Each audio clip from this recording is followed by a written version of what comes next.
ذکر سے غافل نہ ہوں، اللہ سے توبہ بھی کریں، استغفار بھی کریں، اللہ تعالیٰ سے ڈرتے رہیں اور اپنے دل اور اپنی روح کو منور کریں اللہ کا ذکر کر کے۔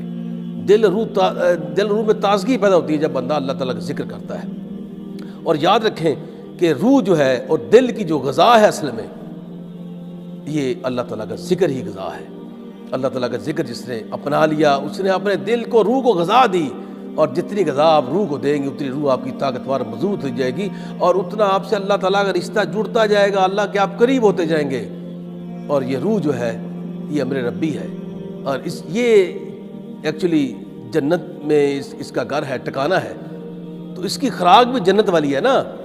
اس کی خوراک پکیزہ ہے، پکیزگی ہے، اللہ تعالیٰ کا ذکر پکیزہ ہے، طہارت والا ہے۔ تو جب اس کا ذکر زیادہ کریں گے تو آپ کی روح انشاءاللہ اللہ تعالیٰ کے جب نغمے گائے گی تو پھر پتہ چلے گا آپ کو کہ ہم اللہ کے کتنے قریب جا رہے ہیں۔ آپ کی اندر کی بہنائی بھی آنا شروع ہو جائے گی اور آپ کا دل روشن ہونا شروع ہو جائے گا، کیونکہ قرآن کہتا ہے کہ روشن چراغ ہے دل، ربانی چراغ ہے یہ، اس کو سمجھنے کی کوشش کریں۔